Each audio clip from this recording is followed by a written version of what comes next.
अस्सलाम वालेकुम, वेलकम है रिहाना के किचन में।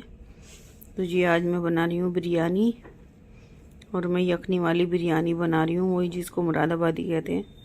तो ये डाल दिया मैंने गोश्त, सौंफ, धनिया, गरम मसाला, तेज़पत्ता, लहसुन, प्याज, हरी मिर्च, और मैंने रख दी यखनी को उबलने के लिए। और ये बना रही हूँ मैं चटनी, पुदीना, हरी मिर्च, हरा धनिया और लहसुन की, जो रायते में डाली जाती है। तो ये मैं बना के रख लेती हूँ, फ्रीज कर लेती हूँ। ये बन गई जी मेरी चटनी, और मैं इसको फ्रीज कर लूँगी। और जब मुझे रायता बनाना होता है तो बहुत इजी हो जाता है, काम की निकाला और रायता बहुत जल्दी बन जाता है बस।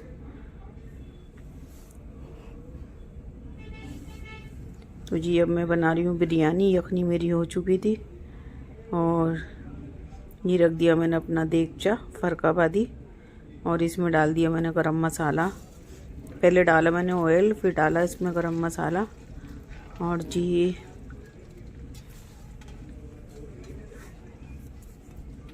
अब डाल रही हूँ मैं इसके अंदर लहसुन, अदरक, प्याज, जायफल, जवित्री का पेस्ट चला गया। और ये चावल मैंने 1.5 घंटे से भिगोए हुए थे, डबल चाबी के, बिना वनस्पति के। तो जी अब मैंने डाल दिया इसके अंदर अपना गोश्त यखनी वाला, और मैं इसको बहुत अच्छी तरह से भूनूंगी।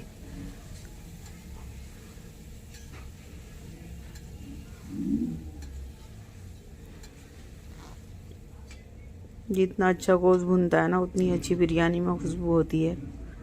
तो मैंने गरम मसाला डाला, और ये सारी चीज़ें डालकर, और मैं डाल रही हूँ इसके अंदर ये टमाटर और अचार की मिर्चें, और ये कुटी हुई मिर्चें, जो मैंने हरी मिर्चों को कूट लिया था इमाम जस्ते में। और मैं इसको अच्छी तरह से अपनी यखनी को भूनूंगी, और टमाटर भी सॉफ्ट हो जाएंगे। बहुत ही यमी और बहुत ही अच्छी बिरयानी बनती है मेरी। मैं बहुत टेस्टी बिरयानी बनाती हूँ, जो मेरे घर में सब याद करते हैं कि बहुत अच्छी बिरयानी है। तो ये चली गई हरी मिर्चें। अब इसको मैं भूनूंगी, और जब ये अच्छी तरह भुनेगा फिर उसमें डालूंगी मैं यखनी का पानी, जो मैंने छन्नी में छान लिया था। और जो उसमें लहसुन प्याज डलता है, उनका भी अरक मैंने हाथ से बीछ लिया था, इस वजह से कि उसी में जायका होता है। देखिए जी मेरी कितनी अच्छी बिरयानी यखनी भुन चुकी, बहुत अच्छी। और मैंने देखा है कि यखनी को यूं ही डाल देते हैं, भूनते ही नहीं है। मैंने अपनी पाकिस्तानी व्लॉगर जिनके मैं देखती हूँ उनको मैंने देखा था। तो जी ये डाल रही हूँ मैं यखनी का पानी, जो मैंने छान के रखा हुआ था। और इसके अंदर जो गाद आ गई थी वो भी मैंने छोड़ दी थी। मैंने कहा ऐसा ना हो चावलों का कलर बदल जाए। तो ये डाल दिया मैंने यखनी का पानी, और जैसे ये मेरा पानी खोल जाएगा, ये डाल दी मैंने अचार की मिर्चें। और जैसे मेरे यखनी का पानी खोलेगा तो मैं डाल दूंगी इसके अंदर, ये चली गई जी दही।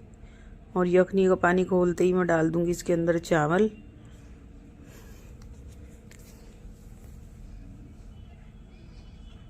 पानी मेरा खोल गया है, और अब मैं डाल रही हूँ इसके अंदर चावल।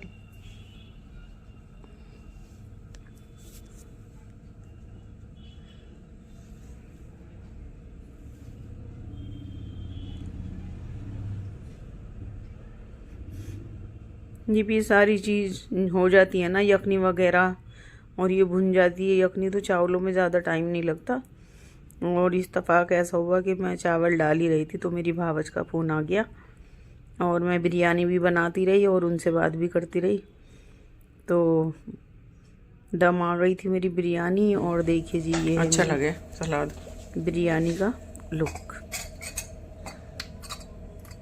और ये मेरी बेटी थी, मेरी गुड़िया, उसने बनाया था सलाद, और रायता भी उसी ने बनाया था। तो वो कहने लगी मामी से बात कर लो आप, मैं बना लूँगी रायता भी और सलाद भी। तो ये मेरी बेटी ने बनाया था रायता, तो सलाद भी ले लिया। भूख लग रही थी बहुत तेज़।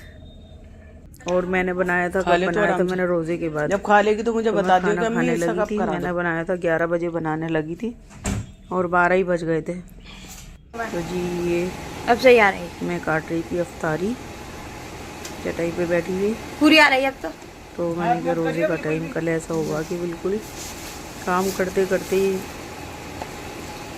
अफ्तार हो गई थी और बस झूमर खोल ली थी, बड़ी परेशानी सी हुई। मैंने कहा तो बड़ा गलत काम हो गया, तो बस मैंने बाल्टी रख ली थी। मैंने कहा इसी में धोती रहूंगी, सुन ले मैं तुम्हारा वाला अफ्तारी काट लूंगी। घर रखा तो बस रोजे के टाइम तो हम अफ्तारी का ही करते हैं काम, हम खाने का काम मैं नहीं करती। वैसे कुछ करके रख देती हूँ लेकिन खाना बनाती हूँ मैं 11 बजे के बाद, इस वजह से कि मेरे हस्बैंड भी रात को 1 बजे तक आते हैं यार दोस्तों में बैठ जाते जाके तराबियों के बाद। तो बस फिर भूख नहीं लगती किसी को भी, बेटी को ना मुझे। तो रात को हम शहरी में ही समझिए कि शहरी में ही खाते हैं फिर खाना। इतने टाइम तो अफ्तारी से ही पेट भर जाता है और फिर नमाज़ पढ़ लेते हैं। तो थोड़ी देर के लिए आराम करने लगते हैं कि भाई चलो आराम कर लो। और देखिए जी सर्दी हो या गर्मी हो या कोई ना खाता हो, लेकिन रोज़ा तो रोज़ा ही है। जब भी तो इसका चिकना हो रहा था, बहुत परवरदिगारी देंगी। जैसे कि एक हदीस शरीफ में है कि जब अल्लाह ताला सवाब बांटेंगे, जैसे कि जो भी हमने सवाब का काम किया होगा, अच्छे काम किए होंगे तो हमें करा था आंटी मैंने उसका फल यानी कि इनाम मिलेगा। तो अल्लाह ताला देंगे फरिश्तों को कि भाई लो मेरे बंदों को दो। तो जब रोज़े का टाइम आएगा तो अल्लाह पाक खुद उठेंगे और अपने बंदे की तरफ को चलेंगे। तो फरिश्ते कहेंगे ये अल्लाह पाक ये काम भी नहीं कर देते, आप क्यों कर रहे हो? अल्लाह पाक कहेगा नहीं, ये तो मेरे बंदे का और मेरा मसला था और ये रोज़े का सवाब मैं अपने हाथ से दूंगा। इस वजह से कि हर काम इबादत जो भी इंसान करता है तो सबको पता होता है, अब ये नमाज़ पढ़ रहा है, अब ये कुरान पढ़ रहा है, अब ये कर रहा है। क्योंकि रोज़े का काम ऐसा है कि मुझे पता होता है और मेरे बंदे को पता होता है। इस वजह से कि अगर ये 5 टाइम वज़ू भी करता है तो पानी भी पी सकता था, और खाना बनाना, ये करना, वो करना, और अफ्तारी पे दस्तरखान पे बैठ जाता है और दुनिया भर की नेमतें इसके सामने होती हैं। लेकिन जब तक मेरा हुक्म नहीं होता ये मुँह में बिल्कुल भी दे नहीं सकता, एक दिन का भी नहीं दे सकता। तो अगर ये कह देता सबसे कि भाई मेरा रोज़ा है और रोज़े से ना होता तो किसी को भी नहीं पता चलती, सब सोचते रोज़े से है। लेकिन ये रोज़े से है या नहीं है ये सिर्फ मुझे पता होता है। तो इसका सवाब और इसका इनाम और इकराम मैं अपने हाथों से दूंगा। तो ये है मेरे रब का इनाम और इकराम रमज़ान का और रोज़े वालों का। तो ये 1 महीने के रोज़े हैं तो ज़रूर रखने चाहिए और हर हाल में रखना चाहिए। और देखिए रोज़ा तो रोज़ा है, या हम कम ही खाते हैं, लेकिन अगर हमसे कोई कह जाए कि भाई कुछ भी खाना नहीं है तो फिर तो रोज़ा तो है ही रोज़ा। तो ये मेरा फ्रिज गंदा हो जाता है, ये बस मेरी 3-4 दिन भी मुश्किल से लगते हैं जो ये फ्रिज साफ़ ना करना पड़े। और वही होता है कि खुद का काम खुद ही करना पड़ता है, दूसरा नहीं कर सकता। कल मेरी हेल्पर काम कर रही थी और मैंने उससे 2 बार कहा कि ज़रा इसके अंदर फ्रिज के अंदर जूस गिर गया था, बेटी ने गिर दिया था, तो इसको साफ़ कर दे। तो मैंने उससे 2 बार कहा और वो यूँ कपड़ा लेकर गई और यूँ कपड़ा लेकर आ गई और नहीं करा, कहीं से कहीं को मार दिया और आ गई। तो बस आज रोज़े के बाद में नमाज़ पढ़ी मैंने पहले, और नमाज़ पढ़ के मैं लग गई थी इन कामों में। मैंने कहा ये तो काम करने ही पड़ेंगे, नहीं तो ये भी कर रही थी गुलनाज अपना बर्तन वगैरह धो रही थी। तो रोज़े के बाद में अफ्तारी के बाद में ये धोने लगती है और मैं भी अपना कर रही थी फ्रिज साफ़, सोफ़ा साफ़, और जो मेरा करने का काम था मैं करूँगी और फिर मैं लेट जाऊँगी। फिर बस मैं तो उठूँगी, फिर खाना बनाऊँगी। तो रमज़ान में ऐसी रूटीन होती है। अच्छा तो बहुत लगता है सहरी में, और ये समझिए कि अल्लाह की रहमत चारों तरफ, अल्लाह की रहमत बरस रही और बहुत ही पाक महीना और बरकत का महीना है। तो ये फ्रिज मेरा हो गया था साफ़, और मेरा कॉलिंग ख़त्म हो रहा था तो मैंने इसे गुलनाज से कहा था कि कॉलिंग ला दो, मैं बाहर से साफ़ करूँगी। तो ये कहने लगी आंटी सुबह को मंगा लेना। तो फिर मैं सुबह को कर दूँगी बाहर से साफ़, लेकिन अंदर से मैंने कर दिया था अपना फ्रिज साफ़। और घर में काम चल रहा है पेंट वगैरह का, तो सोफे पे भी धूल वगैरह हो गई थी तो मैंने वो भी साफ़ किया। तो बस यूं ही घर का काम तो करना ही पड़ता है। और रोज़ा है या नहीं है, अगर हम ये सोच के कि भाई चलो रोज़ा है, खाना वगैरह ही बना लो, कुछ और काम नहीं करता, तो 1 महीने में तो बिल्कुल हमारे घर का नाश ही हो जाएगा। तो बस मैंने सोचा नहीं भाई जो करने का है, वैसे मैं करती रहती हूँ, तबीयत तो मेरी ख़राब रहती है, तो फिर भी जो काम मैं देखती हूँ, मैंने टेबल उससे साफ़ कराया हेल्पर से, तो बहुत गंदा टेबल साफ़ करा। फिर मेरे हस्बैंड आ गए, उन्होंने कहा ये क्या किया भाई तुमने, तो उन्होंने कहा, तो उसने फिर ऐसे ही कपड़ा मार दिया गंदा सा, फिर ऐसे ही हो गया। फिर मैंने कहा रोज़े के बाद मैं अपने हाथ से करूँगी और इससे मत कहो। फिर मैंने कॉलिंग था थोड़ा सा, मैंने उससे टेबल वगैरह साफ़ किया, सोफ़ा वगैरह साफ़ किया, गीले कपड़े से सोफ़ा किया, और कॉलिंग से मैंने साफ़ किया अपना टेबल।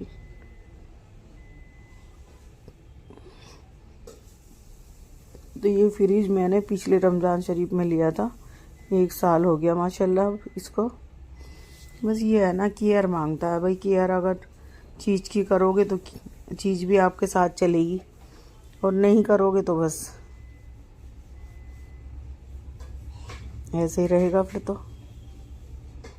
तो मैं तो वैसे 3-4 दिन में करती रहती हूँ अपना फ्रिज वगैरह साफ़, ड्रेसिंग साफ़, हर चीज़ में अपने खुद ही हाथ मारती हूँ, किसी से नहीं होता।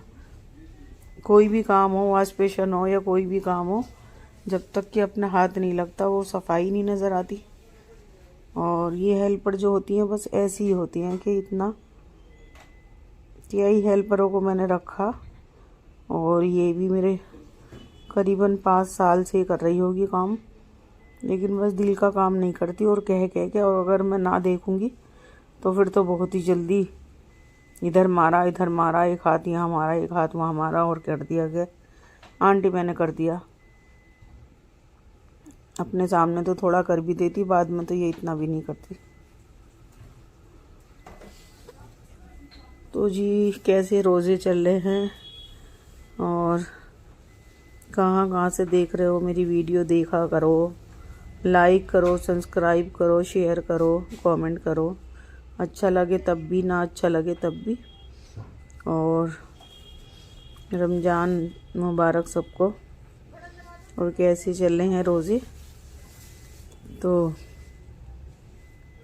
वीडियो भी मैं कई दिन में डाल रही हूँ, इस वजह से कि तबीयत ख़राब में इतना वो ही नहीं होता कि वीडियो बनाऊँ।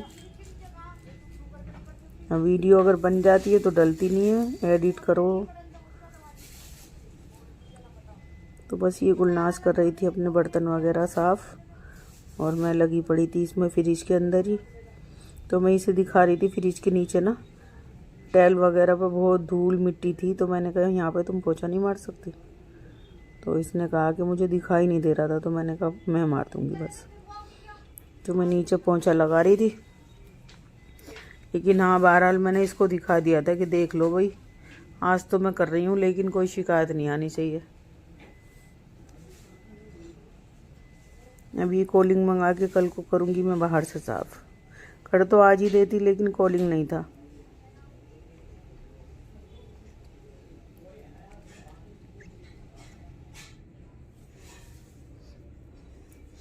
फिर इस पे फिर सोफ़े के ऊपर मैं लाई थी चादर वगैरह, बेड शीटें लाई थी, और बहुत सारा सामान लाई थी, तो वो सब सोफ़े पे रखा था। और रमज़ान में हिम्मत नहीं हो रही थी कि इसको कहाँ पे रखूँ। फिर मैंने बेड के अंदर आज अपने सारी बेड शीटें और जो पर्दे वगैरह लाई थी सब, वो मैंने अंदर रखे और सोफ़े को करा खाली। तो मैं ला रही थी, मैंने कहा गुलनाज ये रखवा दो, सारा सोफ़ा भरा हुआ है कि बिल्कुल कोई आएगा तो बैठने की जगह भी नहीं है। और लहसुन अदरक तो मैंने पीस लिया था, लेकिन मुझे आज पीसनी है प्याज। तो प्याज मैंने 1-1.5 किलो काट के रख दी थी। मैंने कहा टाइम मिलेगा रोज़े के बाद तो इनको भी मैं पीस कर रख दूँगी, तो फिर मेरे 15 दिन आराम से निकल जाएंगे। अगर लहसुन अदरक प्याज तैयार होना तो बहुत जल्दी सालन सब्जी बन जाता, फिर टाइम नहीं लगता। सब्जी काटी, मसाला भुना और हो गया काम। तो रमज़ान में तो करना ज़रूरी होता है। वैसे तो मैं रोज़ ही खांसी जरा सी भी अगर बाहर मौसम ठंडा हो जाता तो मेरे गले के अंदर खांसी सी चुभने लगती। पता नहीं क्या, मुझे ज़रा सी भी सर्दी बर्दाश्त नहीं होती। या बस इसका जो मैंने सूट पहना हुआ है तो इसका दुपट्टा बहुत फिसलने वाला था, तो मैंने ही कॉटन का दुपट्टा निकाला। मैंने कहा चलो ये नमाज में भी आसानी हो जाती है और रपटता भी नहीं है। तो इससे बड़ा दुपट्टा है 2.5 मीटर का, तो इससे नमाज वगैरह भी एकदम अच्छी पड़ी जाती है। तो ये था जी, ये बनानी थी मुझे सब्जी। दूसरे दिन तो मैं मटर वगैरह निकाल के रख रही थी। मैंने कहा आसानी हो जाएगी, मटर वगैरह निकाल के रख दूँ। और पालक मंगा लिया था मैंने पकौड़ियों के लिए, तो वो भी ज़्यादा ले आई थी ये गुलनाज। तो वो भी मैंने पत्ते पत्ते तोड़ के और पैक करके रख दिया था। मैंने कहा अभी ये काफ़ी दिन चल जाएगा। थोड़ा सा पालक निकाला और काटा और पकोड़े वगैरह बना लिए। तो अब के तो मेरे हस्बैंड का ही दिल चाह रहा था, कहने लगे वो पालक के पकोड़े बना लो। तो मैंने कहा माशाल्लाह माशाल्लाह, आज तो बहुत दिन में कहा कि पालक के पकोड़े बना लो। तो फिर मैंने पालक मंगाया और मैंने पकोड़े बनाए। और अब मैं सोच रही हूँ कि 1 किलो बेसन लेकर और उसको तैयार करके रख दूँ। बस ये है कि फिर तो उसको निकालो और उसको बेसन को फेंटो और तैयार, उसके अंदर हर चीज़ शामिल कर दूँगी मैं।